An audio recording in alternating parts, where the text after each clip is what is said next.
Hello everyone, Ogre27 Kane here today with a quick review of Tales of Iron Crimson Knight Edition for the Nintendo Switch. Let's do a quick overview of this game. It's a Metroidvania with a crazy good art style. It was produced by Odd Bug Studios. It also has a good combination of Dark Souls to it, as well as a few other influences from other games you might know. I also believe it has a little bit of influence from some tales like Wind in the Willows. If you want a unique fantasy epic, narrated by Geralt of Rivia, then you're definitely in for a treat. This game does not lack in the narration. If you want to learn about Reggie the Rat and his epic emotional adventure, then sit back and relax and enjoy my review of Tales of Iron. As with all adventures, it starts with tragedy and begins with something new. Let's talk about the story. The story is fairly simple. It starts out where you're the third prince in line for the throne. Not a lot is expected of you. You're just expected to toe the line and fight if the need ever comes. But things completely change one day when your prowess is finally recognized and noticed by your father the king. You are then beset to challenge your older brother and see who is the greater of the two combatants, for this person shall lead the king in the future, because the frog invasion looms ever present, always. Next up, I want to talk about some gameplay. The gameplay is pretty cool in this. It's a Metroidvania with a lot of Dark Souls features to it, very much like Hollow Knight or Death's Gambit. The exploration will keep you going. It doesn't stop with just a dead end or a corner in the wall. You'll have to go back and think of what abilities you have, what weapons you have, what things you can do differently, and what enemies you defeated. As with any game in this genre, exploration is key. So much of your survival depends on your ability to figure out what to do and where to go next. Another really cool thing about this game is how the narrative is twisted with the exploration. Using Geralt of Rivia was pretty much the perfect choice that anyone could utilize in a game like this for getting that dramatic emotion into the story. The game also features a dining hall where you can eat food to gain permanent upgrades, stat upgrades, and other things. There's also a blacksmith where you can upgrade your weapons and armor. The only bad thing I really want to say is that the map system itself is kind of primitive, and that kind of will bug you when you're looking for certain things, but other than that, it doesn't really get in the way of anything. Next up we have some combat. Definitely my favorite part of this game. There are different weapons. There are one-handed, two-handed, and ranged weapons. Each weapon has a different speed and attack value, so interchanging these and finding the best use of them will definitely benefit you.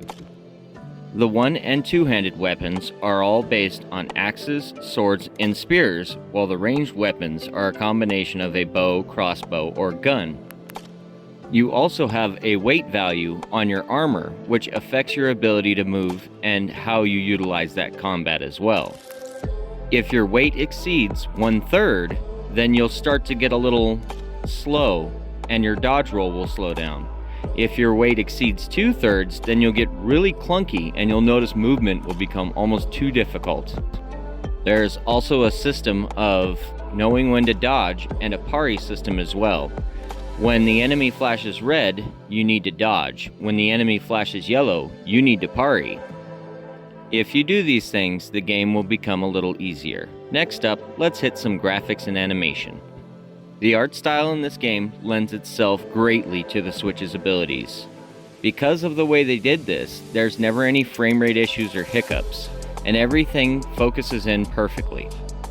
The characters' movements, whether they be at battle animations or just mannerisms in how they're talking, are always displayed very clearly. As far as I can tell, it runs at a true 1080. I could be wrong, I'm not an expert in this stuff, but the resolution is clear on both my 65-inch TV and this little tiny OLED Switch screen. If you like what you're seeing on screen, then you won't be disappointed.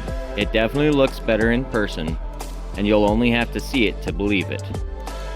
Now, one thing that might bother people is the appearance of the characters to kind of look like puppets.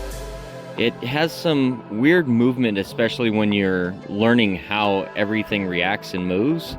But once you understand the frame of your roll and the frame of your attacks, everything gets a little clearer. It's kind of like Dark Souls. It messes with you until you figure it out.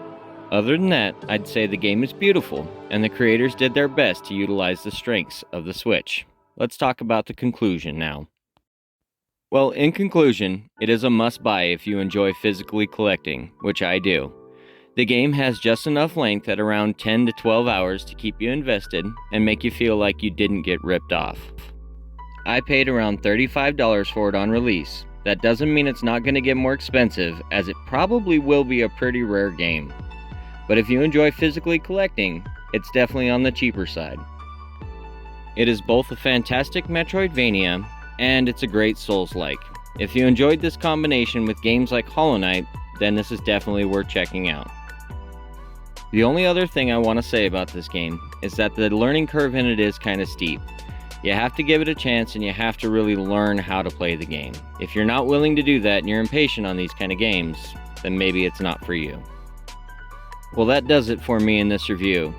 I had an absolute blast making this. It was a lot of fun. Thank you for watching. If you enjoyed this review, I upload every Monday.